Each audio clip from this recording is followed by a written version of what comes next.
Hello सभी को, राधे राधे। आज हम फिर से अपनी गीता का अध्याय पढ़ रहे हैं। श्रीमद् भगवद गीता की जय हो। हेलो गाइस, इस तरीके से पेज मोड़ देते हैं अगर हमें मतलब एक ही पेज पढ़ना है, हमारे पास टाइम कम है, तो इस तरह से मोड़ के इससे पता चल जाता है कि हमने यहाँ पे छोड़ा था।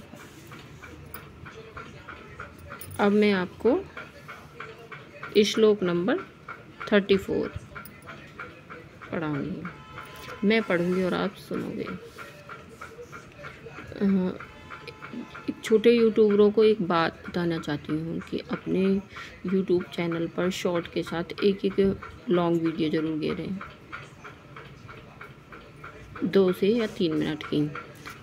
और हेलो गाइस, मेरा भी ये चैनल है और मैं शॉर्ट वीडियो घेरती हूँ। मुझे अभी पता चला, इसलिए मैं आप लोगों को बता रही हूँ। तो आप लोग मुझे सपोर्ट करेगा और कमेंट में लिखेगा, मैं भी आपको सपोर्ट करूँगी। हम छोटे यूट्यूबर छोटों को ही कर सकते हैं, बड़े हमको नहीं देख पाते हैं। तो मैं अब यहाँ से शुरू करूँगी। प्लीज़ गीता को ज़रूर सुनिएगा, ये वेस्ट नहीं जाती, कुछ ना कुछ सिखा के ही जाती है हमें। तुम गुरु के पास जाकर सत्य को जानने का प्रयास करो, उनसे विनीत होकर जिज्ञासा करो और उनकी सेवा करो। स्वरूप सिद्ध व्यक्ति तुम्हें ज्ञान प्रदान कर सकते हैं, क्योंकि उन्होंने सत्य का दर्शन किया है। तात्पर्य: निसंदेह आत्म साक्षात्कार का मार्ग कठिन है, अतः भगवान का उपदेश है कि उन्हीं से प्रारंभ होने वाली प्रारंभ से प्रामाणिक गुरु की शरण ग्रहण की जाए। इस परंपरा के सिद्धांत का पालन किए बिना कोई प्रामाणिक गुरु नहीं बन सकता। भगवान आदि गुरु हैं, अतः गुरु परंपरा का ही व्यक्ति अपने शिष्य को भगवान का संदेश प्रदान कर सकता है। कोई अपनी निजी विधि का निर्माण करके स्वरूप सिद्ध नहीं बन सकता। जैसा कि आजकल के मूर्ख पाखंडी करने लगे हैं। भागवत का कथन है, धर्म पद का निर्माण स्वयं भगवान ने किया है, अतएव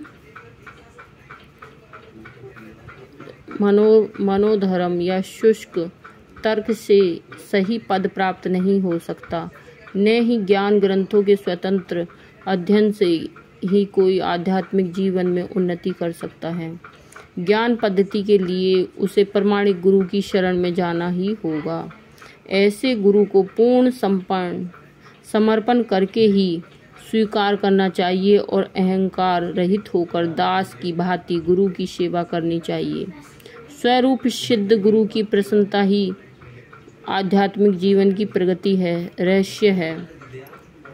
जिज्ञासा और विनीत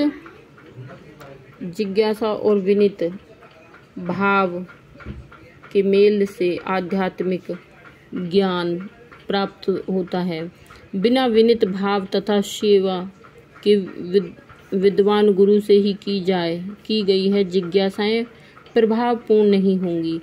शिष्य को गुरु परीक्षा में उत्तीर्ण होना चाहिए, और जब गुरु शिष्य में वास्तविक इच्छा देखता है तो स्वतः ही शिष्य को आध्यात्मिक ज्ञान का आशीर्वाद देता है। हेलो गाइस, मैं अभी आपके लिए इतनी ही वीडियो बनाऊंगी क्योंकि ज़्यादा लंबी हो जाएगी फिर। और प्लीज़ सपोर्ट करिएगा और कमेंट में भी लिखिएगा, मैं भी आपको सपोर्ट करूँगी। और आप भी लॉन्ग वीडियो ज़रूर डालिएगा, 1 या 2।